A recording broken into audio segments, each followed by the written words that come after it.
sama ANOVA ya.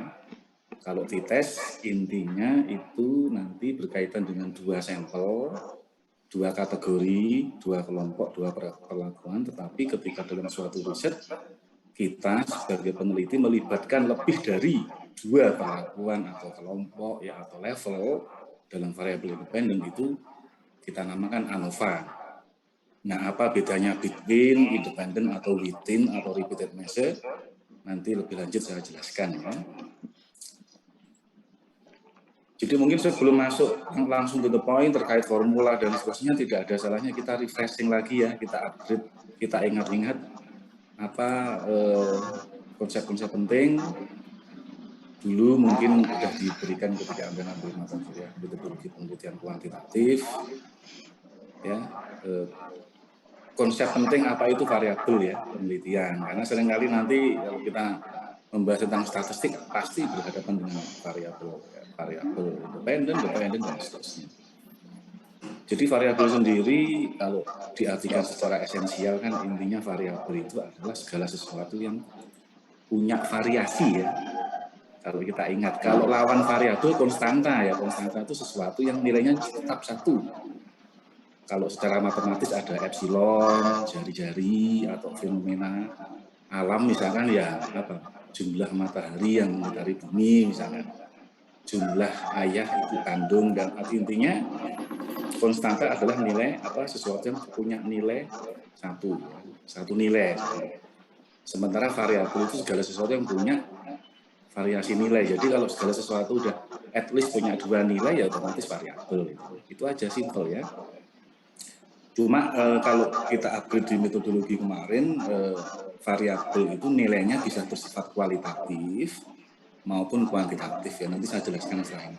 Tapi intinya dari banyak sekali jenis variabel ini, nah ini begini, ini cuma aja ya intermezzo aja ya. Saya itu sering ada ya curhat sama kakak kelas Anda yang kebetulan pengen les untuk studi lanjut ya, S2 itu kadang mereka kurang siap dengan dalam arti kutip sejumlah advance ya metodologi. Pak, kok saya dulu ketika S1 belum pernah ya setidaknya di-upgrade Pak terkait apa itu mediator, moderator itu ya. Karena dulu cuma fokusnya ke variabel independen, dependen. Jadi intinya kalau kita lihat posisinya sendiri sebenarnya sangat kompleks ya. Ada variabel independen, dependen, mediator, moderator ya. Nah, biasanya dalam research ya variabel Y ini mencerminkan fenomena ya, fenomena, peristiwa, permasalahan yang menjadi fokus dari penelitian kita. Biasanya itu kita posisikan sebagai variabel Y dependen. Nah, kemudian kita sebagai peneliti kalau memang interest untuk menginvestigasi, menyelidiki fenomena tersebut, kemudian kita coba mencari teori ya, landasan teori. Kemudian coba kita menjelaskan Y berdasarkan teori yang kita punya atas dasar sejumlah variabel gitu ya. Nah, variabel ini ya bisa intinya faktor yang menyebabkan, faktor yang menjelaskan ya, prediktor dan seterusnya, atau faktor yang berhubungan dan seterusnya. Sederhananya faktor yang coba kita ajukan sebagai penjelas atau prediktor atau apa ya penyebab dari fenomena atau variabel Y itu sederhananya aja basicnya adalah variabel independen. Variabel independen atau X. Variabel independen sendiri ya tergantung desainnya. Kalau semakin kompleks itu bisa melibatkan lebih dari satu ya. Ada simple regression itu cuma satu. Kalau multiple regression bisa X1, X2, X3 terserah ya, sampai X5 boleh. Itu intinya seperti itu. Nah kemudian kalau lebih kompleks lagi, kita sebagai peneliti juga bisa mencoba mengidentifikasi variabel mediator maupun moderator ya. Mediator intinya menengahi ya, ada di tengah-tengah. Mediator itu intinya variabel yang berperan menjadi alasan kenapa kok variabel independen X itu berperan signifikan dalam mempengaruhi, menjelaskan, memprediksi Y. Jadi intinya dia variabel independen X itu harus melewati mediator agar dia secara signifikan menjelaskan Y. Itu ya intinya. Jadi intinya mediator itu sangat penting pada riset yang bersifat advance gitu ya. Jadi mungkin kita punya dua studi gitu ya, simpelnya. Studi pertama kita coba fokus aja ke variabel X1 sama X2 dalam menjelaskan Y misalkan gitu ya. Simple, desain simple. Untuk studi berikutnya, studi 2, kita coba mengikutsertakan mediator untuk apa ya istilahnya menemukan alasan ya kenapa kok variabel independen itu menjelaskan variabel dependen. Karena variabel independen itu memprediksi mediator dan mediator memprediksi variabel dependen. Tapi intinya seperti itu ya, mediator itu kita masukkan pada level desain riset yang lebih complicated, lebih advance gitu ya. Kemudian ada juga moderator ya. Kalau mediator ini variabel yang berperan ya memediasi atau memerantai peran pengaruh variabel independen terhadap Y. Kalau moderator dengan simbol biasanya W atau V. Ini mediator moderator ini kalau Anda tertarik dengan SPSS ya itu bisa diinstal ya. Hayes and Preacher itu punya punya software tentang banyak sekali jenis mediator, moderator, tapi itu memang tidak satu paket dengan SPSS, tapi udah berkolaborasi sehingga bisa diinstal. Sehingga kalau SPSS Anda nanti sudah menginstal program dari Hayes and Preacher itu, nanti otomatis fiturnya udah muncul di SPSS gitu ya. Jadi kalau moderator intinya variabel yang menentukan kuat lemahnya, signifikan tidaknya variabel independen ya dalam menjelaskan variabel dependen. Contoh variabel moderator misalkan jenis kelamin ya. Kalau jenis kelamin berarti ada laki-laki ada perempuan. Nah kalau jenis kelamin sebagai variabel moderator itu signifikan berperan sebagai moderator, misalkan ya oke. X itu signifikan secara positif menjalankan Y, tapi itu berlaku cuma untuk responden laki-laki. Sementara untuk responden perempuan, ketika data di-split ya, data dipisah, ternyata variabel independen itu tidak signifikan menjelaskan Y, itu bedanya. Tapi tujuan saya dengan ini tuh Anda setidaknya kalau nanti ada yang berminat untuk studi lanjut, setidaknya nggak kaget.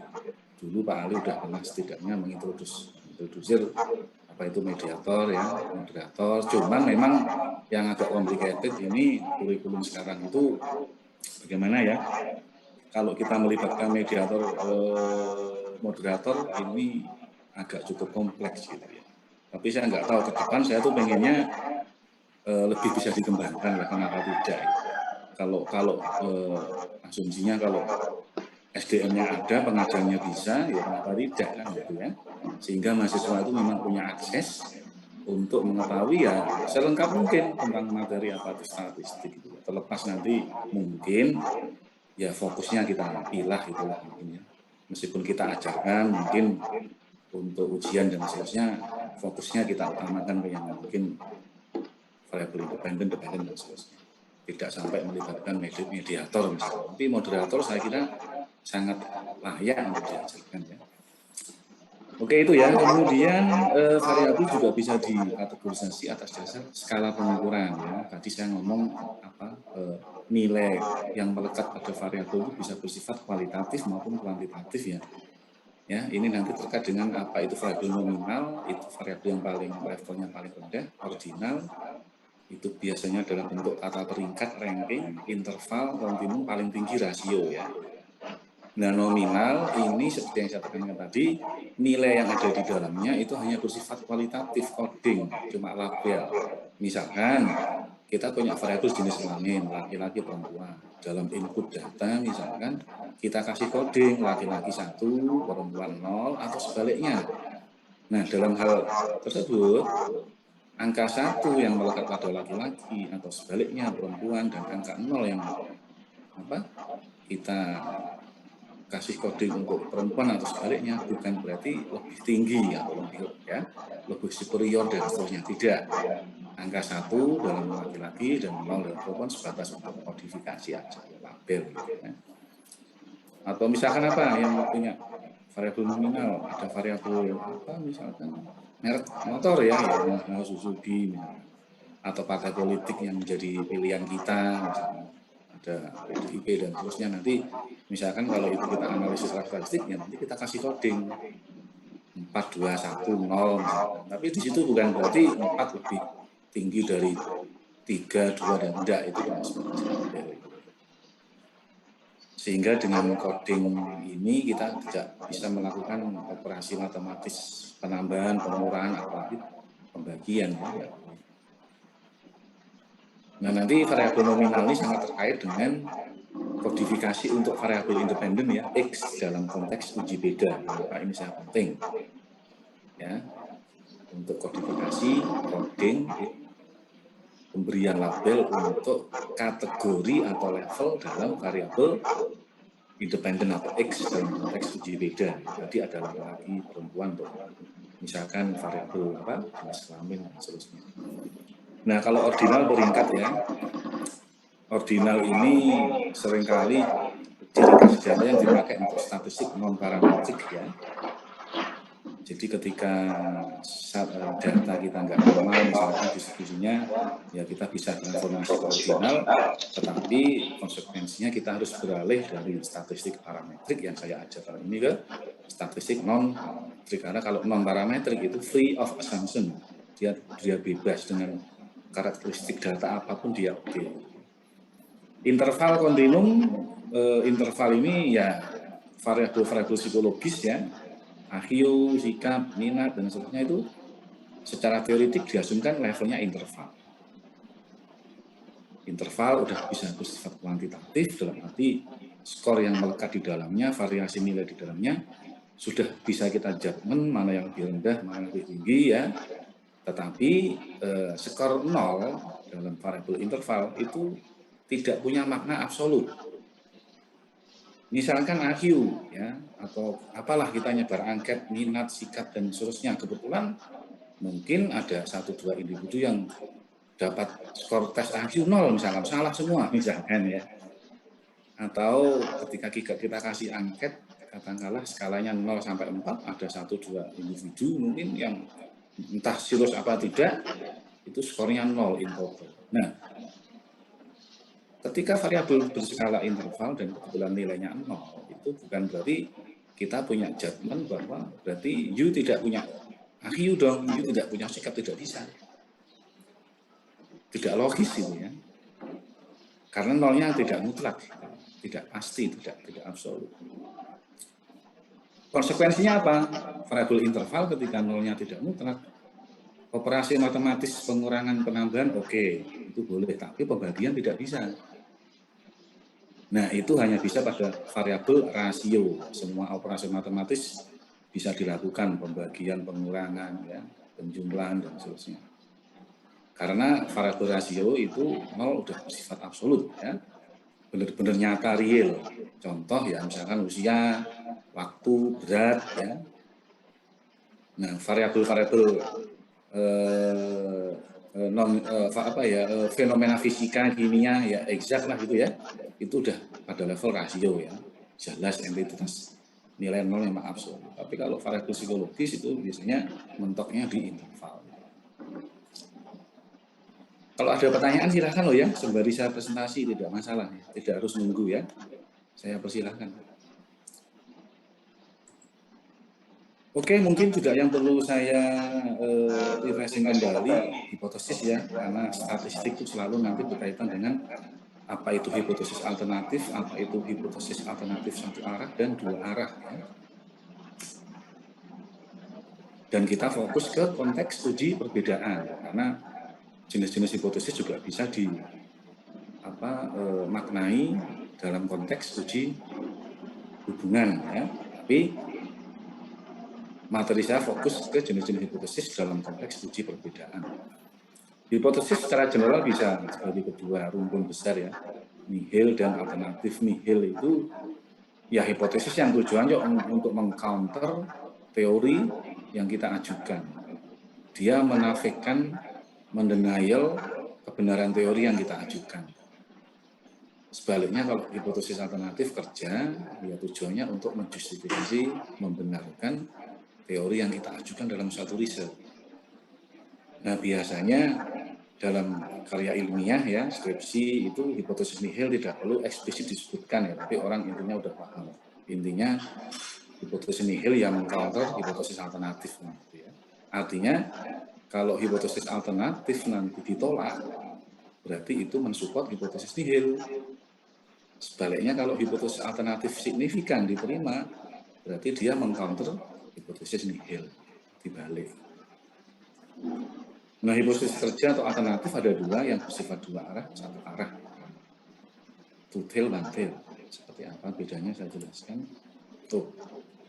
Oke, kalau uji beda dua arah, itu intinya kita sebagai peneliti dalam mengajukan hipotesis alternatif itu sebatas mengklaim bahwa antar kelompok atau pelakuan atau level yang kita bandingkan ya itu berbeda secara signifikan dalam hal apa, Y-nya misalkan jenis kelamin laki-laki perempuan, Y-nya misalkan apa, disiplin belajar.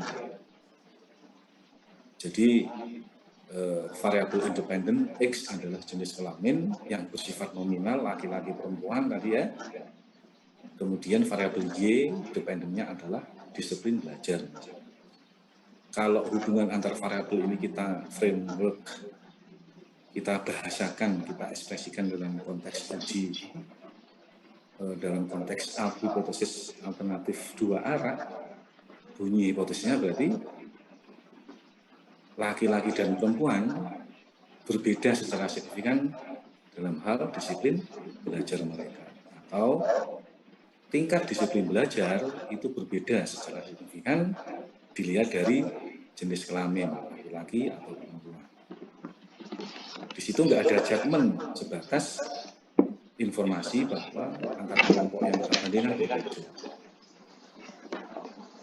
Tapi kalau itu kita ekspresikan dalam hipotesis alternatif satu arah, one tail, kita udah menjudgement di awal bahwa oke, disiplin belajar berbeda dilihat dari jenis kelamin. Di mana perempuan misalkan lebih tinggi disiplin belajarnya dibandingkan laki-laki, atau sebaliknya di mana laki-laki lebih tinggi disiplin belajarnya dibanding perempuan. Nah, itu kalau satu arah one tail, kita udah menjudgement kelompok mana yang lebih tinggi atau lebih rendah dibanding kelompok.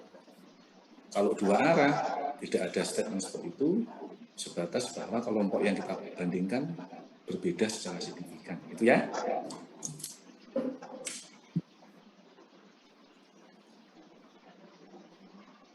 Jelas ya atau bagaimana sebelum saya lanjutkan?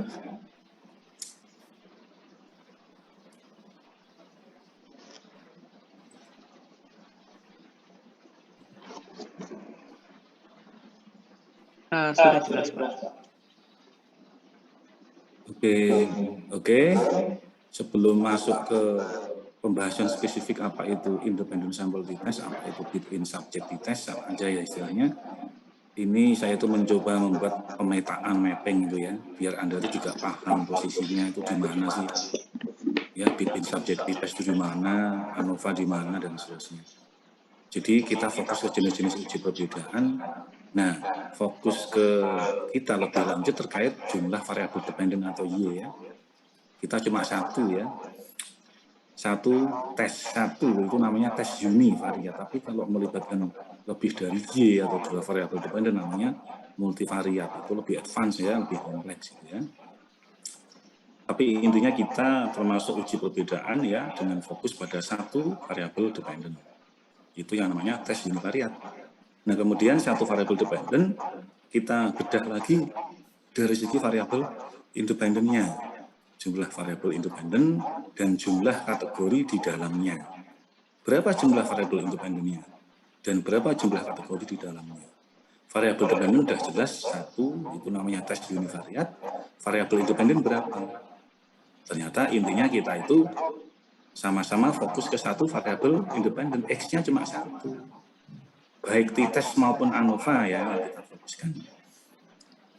Ada istilah one way ya, ada juga two way kalau itu melibatkan lebih dari satu variabel independen. Tapi intinya fokus saya di mata kuliah ini ya, melibatkan satu variabel dependen, y-nya satu, x-nya juga satu saja. Cuman untuk x variabel independen itu bervariasi dari segi berapa kategori yang melekat di dalam variabel independen atau x-nya, dan sifatnya seperti apa, related atau unrelated, p atau tidak. Oke, jadi kita fokus satu variabel independen dengan satu variabel. Ketika melibatkan dua kelompok kategori itu namanya two sample significant test ya. Dua kategori dalam variabel, satu variabel. Two sample. Nah, kemudian ini di breakdown lagi menjadi independent sample atau between sample test yang menjadi fokus pada pertemuan hari ini. Dan untuk minggu depan kita fokus ke pair sample atau within subjective test. Nah, bedanya apa? Persamaannya jelas, masing-masing melibatkan satu variabel independen, masing-masing melibatkan dua kategori atau pelakuan. Nah, yang membedakan yang namanya between itu artinya responden yang mengisi kelompok yang dibandingkan atau yang dikasih perlakuan yang berbeda dalam konteks eksperimen itu adalah responden dalam kelompok yang berbeda. Kita punya kelompok A, B misalnya. Kelompok A diisi oleh responden yang berbeda dengan kelompok B. Itu kenapa istilahnya between ya. Nah kalau within tidak, within itu intinya perbedaan treatment atau level dalam variabel independen dua tadi. Misalkan pre sama post ya, yang mungkin Anda familiar ya, pre-test, post-test ya. Itu diisi oleh responden yang sama, dikasih perlakuan yang berulang-ulang dalam waktu yang berbeda, tetapi respondennya sama. Paham ya? Jadi misalkan kalau within subjective test ini ada pre-post. Pre berarti kita mengukur variabel Y dependent sebelum kita kasih treatment. Kemudian kita kasih treatment, kemudian katakanlah sebulan berikutnya kita ukur lagi Y-nya pada kelompok responden yang sama. Ya. Oke, mungkin nanti lebih detail bisa saya jelaskan untuk kita memasuki masing-masing materi ya. Kemudian kalau satu variabel independen di dalamnya melibatkan lebih dari dua kategori atau pelakuan itu kita pakai ANOVA ya, one way ANOVA. Nah, one way ANOVA ini juga ada yang bersifat independen atau subject within subjects, ada yang bersifat dependent atau pair atau within subject. Filosofinya sama, penjelasannya sama. Kalau between ininya dari dua lebih kelompok atau pelakuan yang kita bandingkan itu diisi oleh, di dalamnya diisi oleh kelompok subjek yang berbeda. Sebaliknya kalau kita menerapkan within subject ANOVA dari lebih dari dua kelompok yang kita bandingkan, kita analisis itu diisi oleh kelompok responden yang sama secara berulang, sehingga within itu disebut juga dengan repeated measure ANOVA ya, pengukuran yang diulang-ulang pada kelompok responden yang sama. Nah, yang di akhir ini tidak saya cover, ini lebih advance ya, ketika kita melibatkan dua lebih dari satu variabel independen, X-nya lebih dari satu tadi, ini 2W ANOVA ya, faktorial ANOVA, ya, yang itu nanti di dalamnya secara desain itu bisa bersifat between subjects faktorial, jadi baik variabel independen 1, variabel independen 2 itu sama-sama bersifat between subjects, atau dua-duanya bersifat within subject, atau X1 bersifat between, X2 bersifat within, sehingga ada istilah mixed design factorial ANOVA. Oke, permintaannya seperti itu. Oke, kita masuk lebih spesifik ke independent sample test, ada dalam uji perbedaan taraf signifikansi. Oke, jadi intinya itu, inilah yang membedakan kita sebagai saintis dengan orang awam ya. Kalau orang awam melihat perbedaan skor itu pokoknya mereka menyimpulkan kalau kelompok A skornya lebih tinggi dari kelompok B, ya itu otomatis ya pokoknya itu berarti berbeda. Padahal dari segi ilmiah itu masih setengah jalan ya. Artinya apa? Perbedaan skor itu untuk dinyatakan benar-benar berbeda secara berarti itu harus diuji secara statistik. apakah perbedaan nilai antar kelompok itu benar-benar signifikan, meaningful. Bentar ya,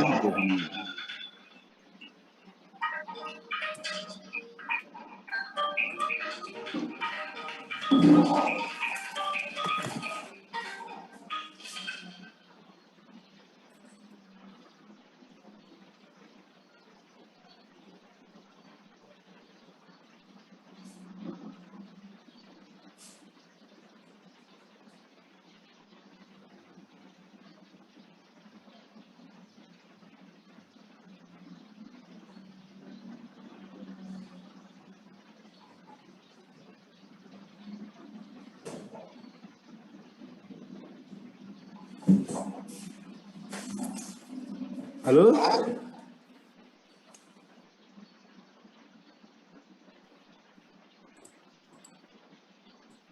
Oke, bisa saya lanjutkan.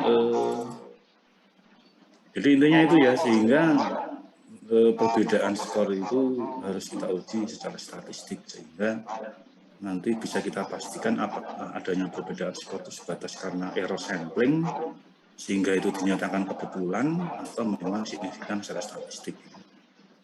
Sehingga nanti skor independent sample test maupun within subjective test ANOVA itu harus kita bandingkan dengan nilai di tabelnya. Bandingkan. Kalau nilai di tes hitung kita lebih tinggi dari nilai di tes tabel atau T titik, bisa diklaim bahwa perbedaan skor itu signifikan. Nah, kemudian ini perlu ya taraf signifikansi atau taraf kepercayaan. Ada intinya level 3 ya, 0,05, 0,01 dan 0,001. Dulu ketika Anda diajarkan Bu Ratri pasti bisa melihat tanda asterik ya. Kalau sebuah koefisien korelasi, misalkan itu ada asterik 1, itu berarti signifikan pada level 0,05. Kalau asteriknya 2, itu signifikan pada level 0,01, kalau 3, 0,001. Taraf signifikansi itu kalau dibahasakan dalam taraf kepercayaan, ya itu seperti ini. Kalau taraf signifikansi 0,05, itu artinya kita mempercayai bahwa dalam 100 trial, ya dalam 100 replikasi misalkan kita melakukan riset, hasilnya seperti ini, diasumsikan kalau kita mengulang kembali riset kita pada sampel yang berbeda sebanyak 100 kali, kalau taraf signifikansinya 0,05 atau taraf kepercayaan 95%, itu artinya kita mentoleransi adanya 5 kali error dalam 100 kali upaya replikasi kita. Error itu artinya temuan-temuan yang kita dapatkan tidak konsisten dengan temuan kita di awal. Awalnya kita menemukan X dan Y itu berkorelasi, atau kelompok A dan kelompok B itu skornya berbeda secara signifikan, ya, tapi ternyata ada 5 kali dalam 100 upaya percobaan trial dan replikasi, hasilnya tidak sama. Kalau 001 lebih rigid, kita cuma mentoleransi 1 error ya, apalagi 001 gitu. Nah, dalam ilmu sosial karena terlalu banyak error, terlalu banyak uncertainty, terlalu banyak nuisance variable ya, variabel yang di luar kendali kita, rule of thumb-nya, standarnya itu biasanya 0,05 gitu ya. Tapi kalau ilmu eksak itu ya taraf signifikansi lebih rigid lagi, 0,01 apalagi 0,001 biar lebih konsisten gitu ya. Itu ya. Oke, kita bahas spesifik sekarang tentang apa itu independent sample test, within subjective test. Jadi ini termasuk rumpun tes univariat karena melibatkan satu variabel dependent. Kalau multivariat itu berarti lebih dari satu variabel dependent. Untuk menguji perbedaan sebuah variabel dependent atas dasar satu variabel independen ya. Satu variabel dependent, satu variabel independen. Nah, dalam satu variabel independen ada 2 kelompok kategori atau level. Kemudian variabel dependent atau Y itu biasanya skalanya bersifat interval atau rasio. disiplin belajar, IQ tadi ya, yang coba kita bandingkan tadi itu berskala kontinum, interval atau rasio. Sementara variabel independen yang saya jelaskan bersifat diskrit nominal atau mungkin lebih tepatnya dikotomi ya, sorry ya. Nominal dikotomi ya.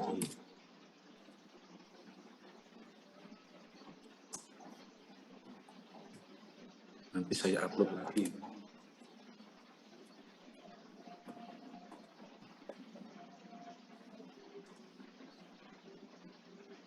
Nominal itu artinya batas kualitatif tadi ya. Dikotomi ada dua kategori di dalamnya. Karena nanti kalau kita ANOVA, kategori di dalam variabel independen itu politomi, ya. Nggak cuma dikotomi, tapi poli artinya lebih dari dua. Cuman kalau nominal yang entah dikotomi atau politomi, ya sifatnya cuma kualitatif, cuma coding ya. Bersifat antar kelompok atau between subject dalam artian yang saya jelaskan tadi, variasi variabel independen, dua kategori variasi dalam variabel independen ya, jumlah kelompok atau level itu diberikan atau diisi oleh kelompok subjek yang berbeda. Variasi dalam variabel independen bisa berupa kelompok kategori pelakuan ya. Kalau itu eksperimen, pelakuan A, B. Kalau itu bersifat kategori kelompok yang bersifat alamiah ya jenis kelamin, jenis sekolah dan seterusnya. Itu kategorisasi atau level yang melekat pada variabel independen ya. Tergantung desain risetnya. Kalau non eksperimen, misalkan tadi kita sebatas mengukur ya kalau jenis kelamin tinggal menanyakan ya ke responden laki-laki perempuan. Kalau itu eksperimen ya itu ada pelakuan A dan B. Tapi kalau kita menerapkan between subjects ya kelompok yang kita kasih pelakuan A dan B itu berbeda. Misalkan saya ngajar dua kelas A, kelas B, saya melakukan eksperimen, kalau saya melakukan between subject, kelas A itu saya kasih treatment tertentu, kelas B saya kasih treatment yang lain. Tetapi kalau within subject repeated itu satu kelas, di awal semester saya kasih treatment A, di akhir semester saya kasih treatment B, kelompoknya sama.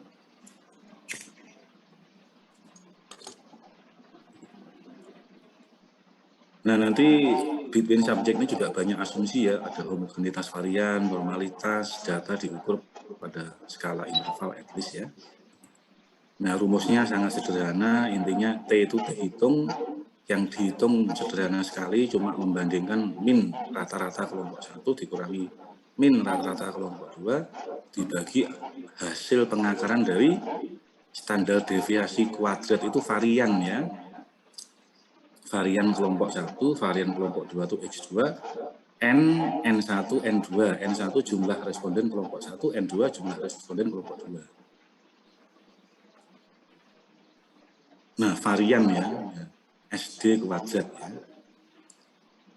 Nah, kalau rumus standar deviasi itu ya tinggal mengakarkan SD kuadrat, kalau diakarkan sama dengan SD. Nah, kemudian masalahnya kalau min mungkin bisa sederhana kita hitung, tapi standar deviasi ini perlu sejumlah prosedur. Intinya kita perlu varian dua kelompok ya, kelompok 1, kelompok 2. Kelompok 1 formulanya seperti ini, ya intinya sigma. Hasil kumulasi total pengkuadratan masing-masing skor dikurangi, nah ini harus dibedakan loh ya.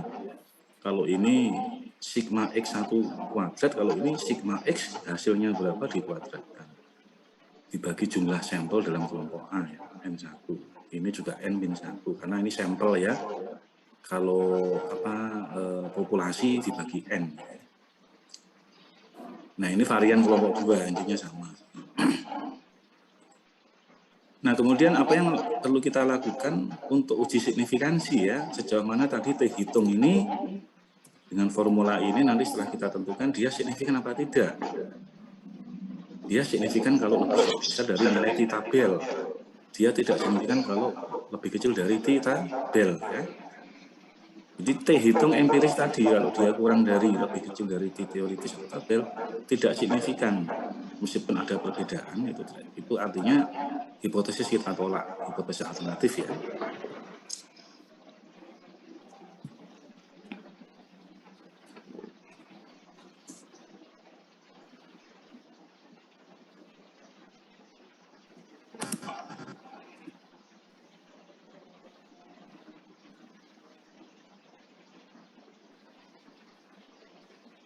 Baliknya kalau tes hitung tadi lebih bisa dari tes teori tabel, itu signifikan hipotesis alternatif kita terima, entah hipotesis alternatif ini bersifat kuantil atau tabel, tergantung pertanyaan riset kita. Nah, untuk menentukan nilai di tabel itu kita pakai dua parameter ya. Yang pertama bukan satu dua parameter jadi ya. Yang pertama derajat bebas ya. Derajat bebasnya berapa? Derajat bebas degree of freedom dihitung sederhana N1, N2 kurangi 2, jumlah kelompok 1, jumlah responden kelompok 2 dikurangi 2. Kemudian yang kedua ini sifat hipotesisnya apakah one tail atau two tail. Ini berarti kurang ya.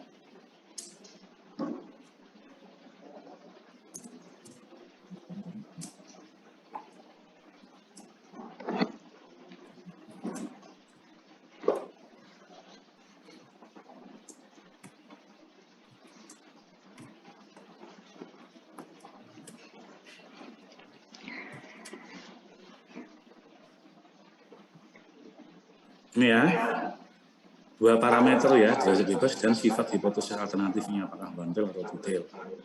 Nanti tabel di tesnya itu berkaitan dengan dua parameter ini, derajat bebas dan sifat hipotesis satu ekor atau dua ekor.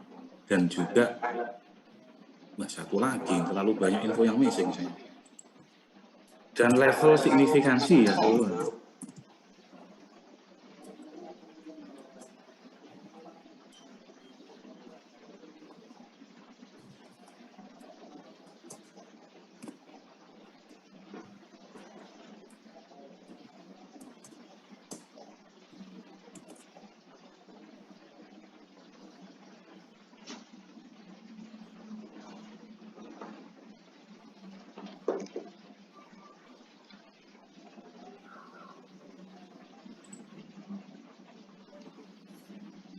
Derajat bebas, sifat hipotesisnya one tail betul dan level signifikansi 005, 001 atau 001 ya, nanti tabelnya itu. Nah, kemudian setelah kita dapat nilai terhitung, kita bisa juga menghitung omega square atau efek Zeiss ya. Dengan rumus seperti ini terhitungnya tinggal dikuadratkan, tinggal dibagi, sederhana sekali. Omega square itu bisa bergerak dari 0 sampai 1, kalau 0 intinya berarti efeknya lemah, 1 sangat kuat, atau kita bahasakan prosentasenya berapa. Jadi ini omega square bisa bergerak 0 sampai 1 ya. 0 berarti efek perbedaan skor itu sangat lemah, kalau 1 sangat maksimal. Nah, yang populer Cohen D, yang ini juga ada di GRSP ya. Itu intinya dihitung dengan mengurangi min 1, min 2 dibagi hasil pengakaran dari penjumlahan varian kelompok 1 dan kelompok 2 dibagi 2, hasilnya berapa baru diakarkan. Hasil pengakaran untuk membagi hasil pengurangan min 1 dengan min 2. Efek Zeiss kategorisinya ada ini macam-macam ya, tapi kalau di G-Power itu lebih sederhana, ada 3 ya, small, medium, sama large. Tapi kalau dari kategorisasi asli Cohen ada 6 ya. Jadi, tidak masalah Anda yang pakai yang mana, G-Power juga bisa, ini juga bisa.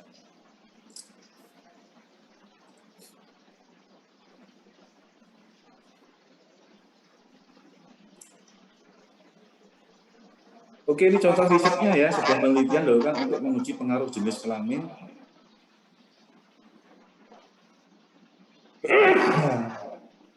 terhadap prestasi akademik siswa pada mata pelajaran matematika kelas 3 SMP.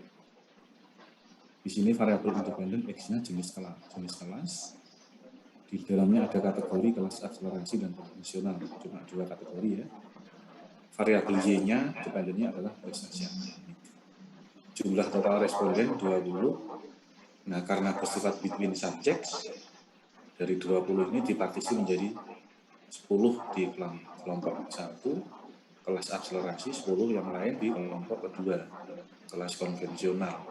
Hipotesis yang diajukan oleh peneliti bersifat 1 ekor, di mana kalau rantai berarti sudah ada judgment spesifik bahwa nilai matematika siswa pada kelas akselerasi lebih tinggi secara signifikan dibandingkan nilai matematika pada kelas konvensional. Kalau itu dinyatakan detail, berarti ya sebatas nilai matematika siswa pada nilai matematika siswa SMP misalnya itu berbeda dilihat dari segi jenis kelas, apakah itu kelas akselerasi atau konvensional, tanpa ada judgement mana yang lebih tinggi mana. Nah ini contoh datanya, nomor subjeknya, kelompok subjek pertama itu nomor urut 1 sampai 10, itu kelas akselerasi, X1 ini nilai variabel Y ya, nilai variabel kelas prestasi belajar, prestasi matematika, nilai matematika, responden 1 misalkan nilainya 9, responden 10 8, ini nilai prestasi matematika siswa SMP pada kelas akselerasi. Kelompok kedua diisi oleh responden yang berbeda ya, nomor urut 11 sampai 20. Ini masuk kelas konvensional, X2 adalah nilai matematikanya, subjek 11 dapat 6 dan seterusnya 20 dapat 4. Kemudian masing-masing skor nilai ini kita kuadratkan ya, sehingga ada X1 kuadrat, X2 kuadrat, hasilnya berapa, itu semua kemudian bisa kita ringkas, simpulkan dalam lajur di row di bawah ini ya, jumlah kelompok 1 10, kelompok 2 10, jumlah total skor nilai matematika kelompok 1 82 kelas akselerasi, jumlah total hasil kuadrat nilai matematika untuk kelas akselerasi 680. Kalau jumlah total nilai prestasi matematika konvensional kelas 48, jumlah kuadratnya 240. Nah, dari sigma X1, sigma X2, kemudian ada N1, N2, kita bisa hitung rata-ratanya ya. Min 1, min 2 ya, rata-rata kelas konvensional 8,2, rata-rata kelas akselerasi 8,2, konvensional 4,8. Nah, dari sini min 1 udah ketemu, min 2 udah ketemu. Yang belum ketemu adalah nilai dari varian kelompok 1 dan kelompok 2, kelas akselerasi dan kelas konvensional. Tadi rumusnya berarti sigma X1 kuadrat, berarti untuk kelompok 1 680 ya, dikurangi pengkuadratan sigma X1 82 kuadrat dibagi ini dibagi N1 10 dibagi N-1 ya. X2 juga demikian. Intinya ketemu varian kelompok 1 0,8444, varian kelompok 2 ketemu 1,067. Nah ini varian ya, kalau standar deviasinya ya tinggal diakarkan ya. Akar dari 0,84 berapa, akar dari 1,067 berapa, itu kalau standar deviasi kelompok 1 dan kelompok 2. Tapi ini varian. Oke, kemudian kita masukkan tadi ketemu rumus T hitung 7,77 ya. 7,777. Nah, kemudian nilai T hitung tadi kita bandingkan dengan T tabel. Apakah nilai T hitung 7,77 itu lebih tinggi atau lebih besar dari nilai T tabel, T teoritis? Nah, untuk melihat T tabel, T teoritis kita harus pakai tadi ya, derajat bebas sama dengan 18, karena itu hasil dari pengurangan jumlah kelompok 1, 2, 20, 18. Kemudian sifat hipotesisnya apa tadi? Satu ekor one tail. Dan pada taraf signifikansi asumsikan 0,05. Nah, taraf signifikansi ini nanti tergantung soal yang saya berikan ya. Misalkan kalau instruksi saya uji pada level signifikansi 0,01 ya harusnya mengandalkan 0,01. Tapi contohnya ini asumsikan kita pakai 0,05. Ketemu nilai T tabel 1,734. Ya karena dihitung lebih besar dari T tabel 7,77, T tabel 1,734 ya signifikan. Artinya perbedaan nilai matematika tadi kelas akselerasi yang lebih tinggi 8,2 dibandingkan nilai matematika kelas konvensional 4,2 tadi itu signifikan, hipotesis diterima ya. Nah, sekarang kita lihat apa namanya tabel ya, sebentar. T tabel belum saya upload, nanti saya upload ya.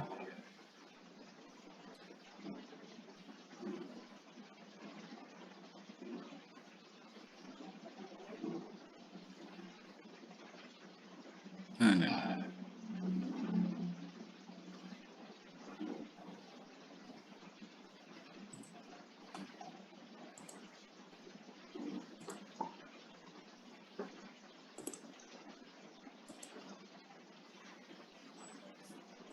Kelihatan ya? Terlihat, Pak. Nah, ini kita lihat ya, ini tabel between subject independent sample test. Kita lihat degree of freedom yang rumusnya N-2 ya. Ini berarti 1 sebetulnya kalau kita jadi N-2 20 ketemu 18 ini ya. Nah, kemudian kita lihat lagi level of significance for one tail atau two tail. Ini level signifikasi untuk 1 ekor atau 2 ekor, tadi kan one tail. Yang dinanyakan 0,05 ini ya.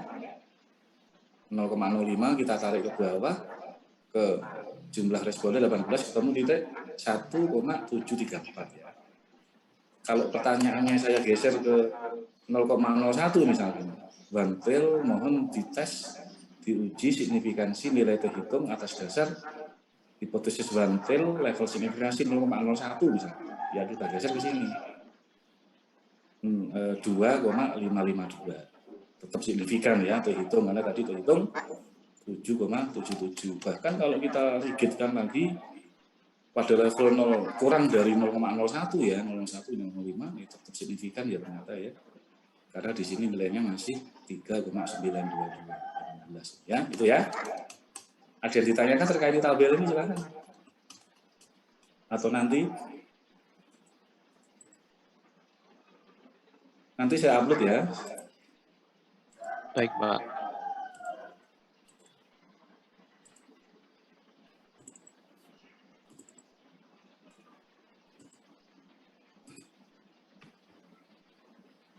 Oke, setelah kita dapat hitung 7,77, coba kita hitung nilai omega square untuk effect size-nya. Omega square ketemu 0,75, kalau kita artikan berarti jenis kelas ya, itu mempengaruhi tinggi rendahnya nilai matematika siswa sebesar 75%. Untuk 25% yang lain itu asumsikan dijelaskan oleh variabel di luar jenis kelas. Kalau Cohen-D kita ketemu nilai 3,48, ini sangat huge tadi ya, karena di atas 2 ya. Efek size-nya luar biasa besar, karena lebih besar dari yang huge tadi. Ini ya, huge. 2 di atasnya berarti ya sama masa, minimal ini ya. 2 itu minimal, di atasnya berarti sangat besar. Oke, sekarang perlu coba saya peragakan tidak pengerjaan manual ini dengan JASP, biar Anda juga punya insight untuk memvalidasi ya, rumus manualnya itu betul apa tidak. Itu pertama. Yang kedua juga mungkin nanti itu juga nambah skill Anda untuk kalau nanti riset atau apa mengolah data menggunakan JASP. Perlu tidak peragakan? Perlu, kalau boleh. Oke. Pertemuan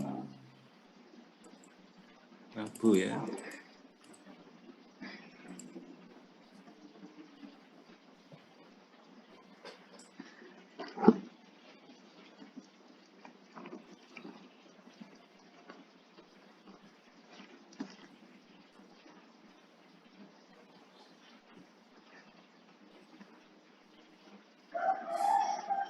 Oke, sekarang coba kita peragakan, kita validasi ya. Nah, langkah pertama JASP itu berarti apa? Kita harus meng-create file Excel, dan kemudian nanti kita convert ke CSV ya, agar JASP bisa membaca. Memang agak berlapis-lapis, tapi tidak masalah ya.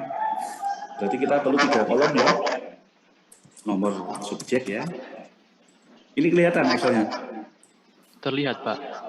Oke, yang ini apa tadi, jenis kelas ya, jenis kelas. Ini variabel independen, kita kasih kode X. Variabel Y-nya adalah nilai matematika.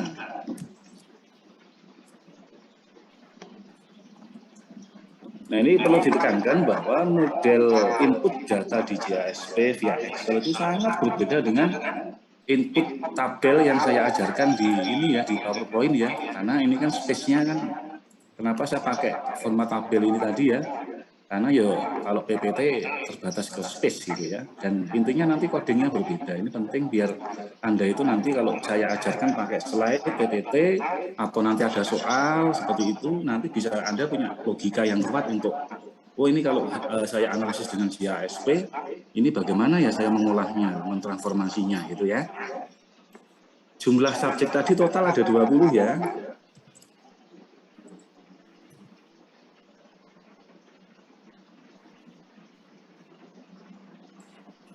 20 yang kelas akselerasi dan kelas 20 10 diisi oleh 10 adalah siswa dari kelas akselerasi, 10 dari siswa konvensional. Nah, untuk variabel nominal ini sebenarnya ada 2 opsi input ya. Yang pertama kita langsung bisa pakai teks kelas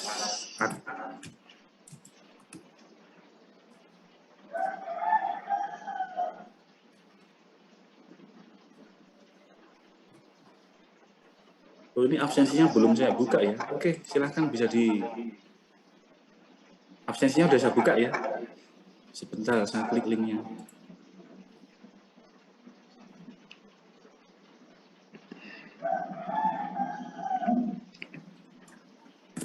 Silahkan ya.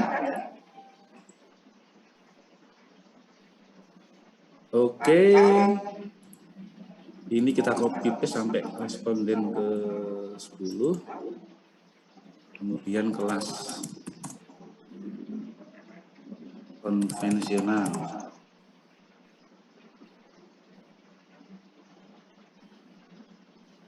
Nah, kalau di SPSS Anda nggak boleh input data teks gini ya, tidak akan dibaca ya. Tapi kalau GISP bisa lebih fleksibel.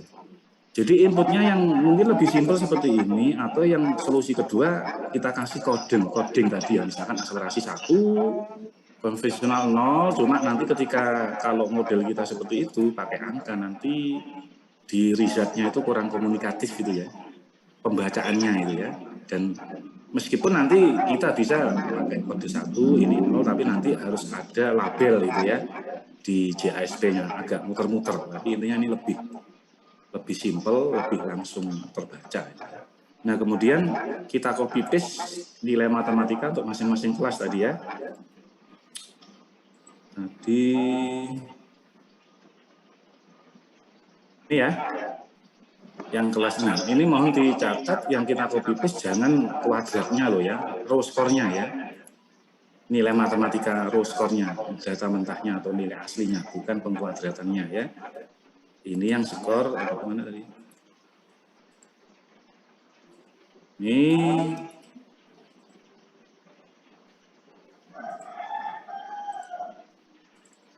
kita copy paste ya. Oke. Kemudian yang tadi ini yang kelas konvensional ya. Kita copy paste.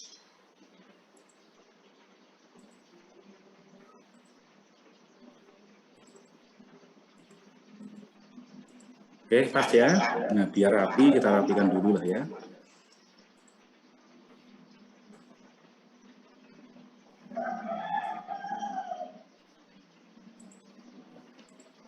Oke, kita rapikan biar terbaca dengan enak.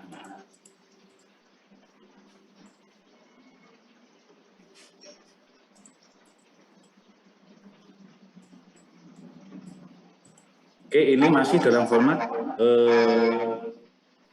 apa namanya Excel ya. Coba saya simpan dulu.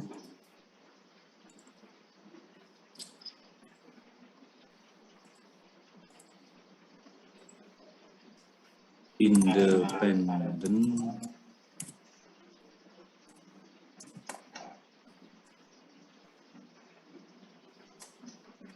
tes ya.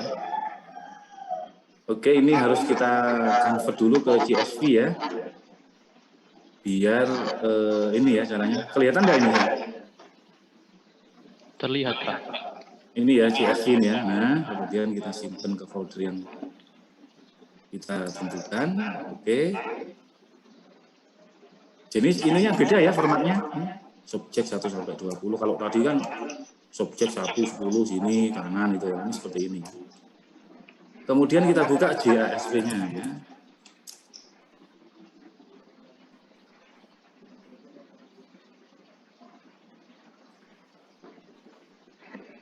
Lihat.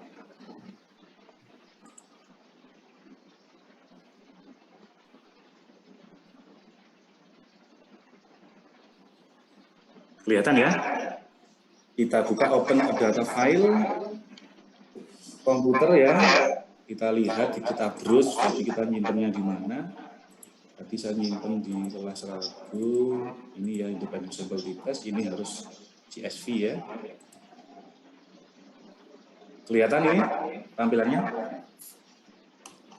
Terlihat, Pak. Lihat ini kita pastikan untuk ini ya, kalau yang kita klik simbol-simbol ini ya, ini akan berarti klik here to change column type, tipe kolom kan ada scale.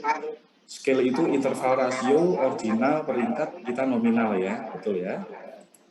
Kalau yang kita klik ini, hover ini jenis kelamin, nanti ada istilah klik here to change the label. Nah ini ya, kalau kita klik yang tengah tadi, akan muncul layar ini. Ini kalau kita perlu kan kalau seandainya ini kita coding dengan angka tadi, kelas tabulasi 1111, konvensional 00, baru nanti kita kasih coding di sini ya, 1 kelas apa dan seterusnya, atau value di sini ya. Kita kasih value juga bisa 1 dan 0. Tapi ini kita lebih ringkas langsung ya.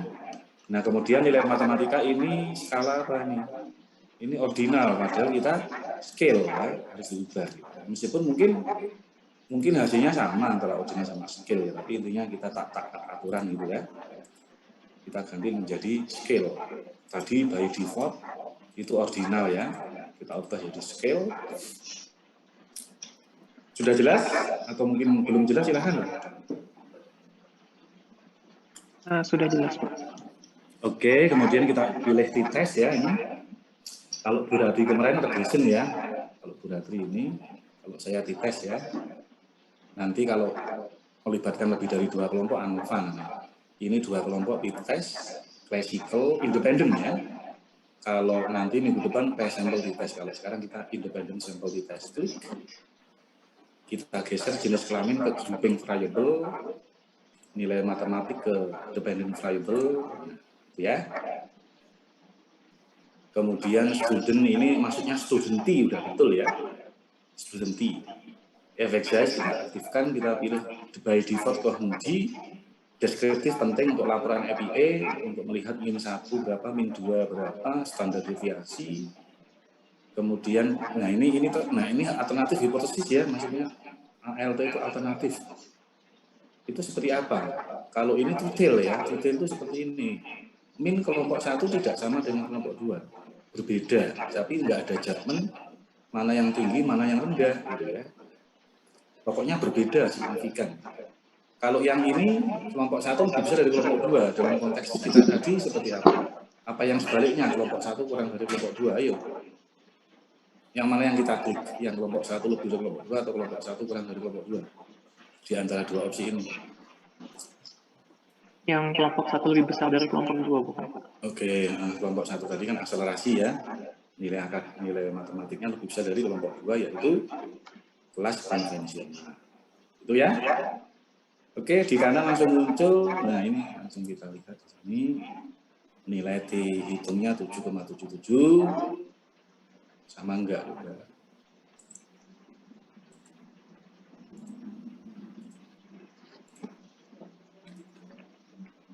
Tujuh ya, nanti ya.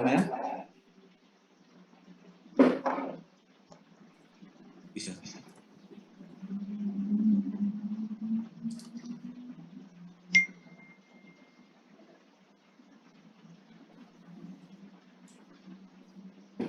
Ini ya, ketemu 777, saya kira sama. Derajat bebasnya juga sama ya, tadi. 18, 20 kurangi 2 ya. Kohondinya 3,48. Sama enggak? Dicek.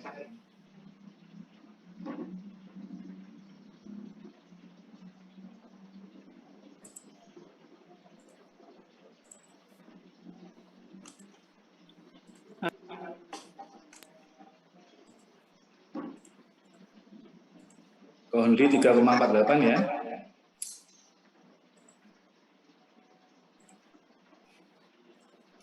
Nah, nilai P ini saya setting ya, mohon maaf, ini nilai P itu kurang dari 0,1, memang EPA seperti itu. EPA itu kalau nilai P signifikansi sama dengan kurang dari 0,001, misalkan exact value-nya P sama dengan 0,000003, itu tidak ditulis exact value-nya, tapi sebatas kurang dari titik 001. Caranya seperti apa? Agar nilai P kalau kurang dari 001 ditulis ini kurang. Ini kelihatan ya slide-nya? Terlihat, Pak. Saya pilih preferensi di awal ya, klik hijau ini ya, pojok hijau kiri itu klik preferensi, kemudian result, kita klik. Nah ini, jangan dicentang display exact value. Kalau saya centang display exact value yang muncul ini ya 0, jadi E7 berarti 0,0000 sampai 7 baru 827. Karena ini nggak sesuai EPA ya. Kalau EPA itu intinya kalau nilai P lebih kecil dari 0,001 cukup ditulis kurang dari titik 001, sehingga saya pilih untuk result ini display exact value-nya tidak saya pilih. Kemudian untuk desimalnya saya buat 3 gitu ya. Nah kemudian ini grup yang, nah ini kan sudah jelas ya, kelas akselerasi, kelas konvensional. Kalau tadi input datanya ini berupa 111111000, nanti yang muncul itu ini 1, ini 0 ya. Kecuali tadi 11110 di bagian ini kita kasih coding ya, 1 apa, 0 apa, tapi ribet gitu ya. Nah min-nya sama ya dari kelompok akselerasi 8,2, konvensional 4,8. Nah yang standar deviasi ini tidak langsung manual tadi, karena yang manual tadi kan varian. Varian itu untuk dapat standar deviasi kita akarkan ya, kita akarkan.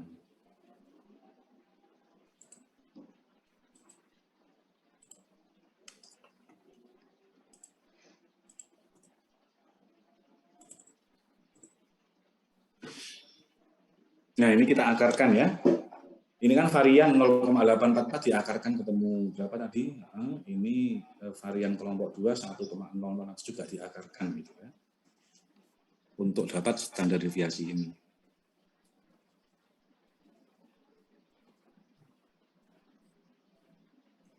Oke, dari sini ada pertanyaan. Dari sini ya kita berarti reporting ya, reporting hasil sesuai EPA ya.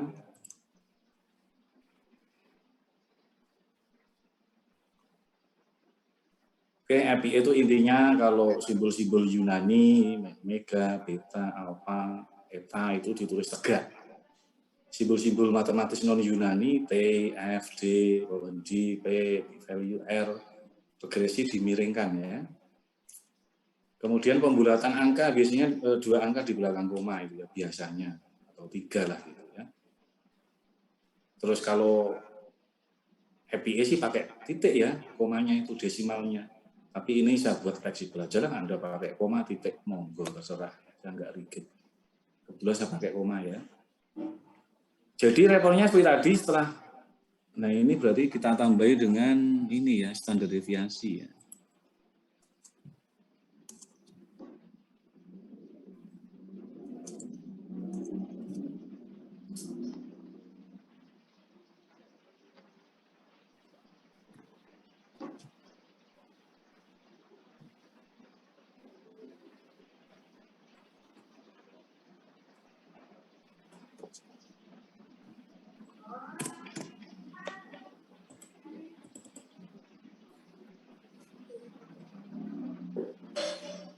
Ini ya, nilai matematika pada siswa kelas akselerasi rata-rata 8,2, standar deviasinya dimiringkan.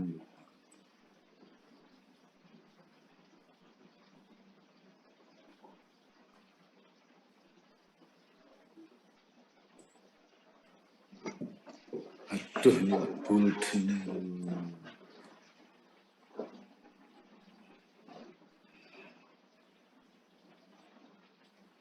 Itu ya, ini. Ya, silakan Mas, ya, silakan. Ini slide-nya belum terlihat, Pak. Slide-nya belum. Oh, iya. Oke ya, ini ya. Kelihatan? Terlihat, Pak. Oke ya, intinya itu nilai matematika pada siswa kelas akselerasi dalam kurung buka tutup ya M sama dengan 8,2, standar deviasi 0,92 lebih tinggi dibandingkan dengan nilai matematika pada siswa kelas konvensional. Rata-ratanya berapa, standar deviasi berapa. Perbedaan nilai matematika adalah sebesar 3,4 ya, yang terbukti signifikan. T dalam kurung 18 itu degree of freedom 7,77 atau 7,777 aja ya. Itu nilai dihitung dengan efek size besar kalau pika pakai omega square 0,75, kalau PGP pakai Cohen D 3,48 ya. Dengan hasil ini hipotesis penelitian diterima.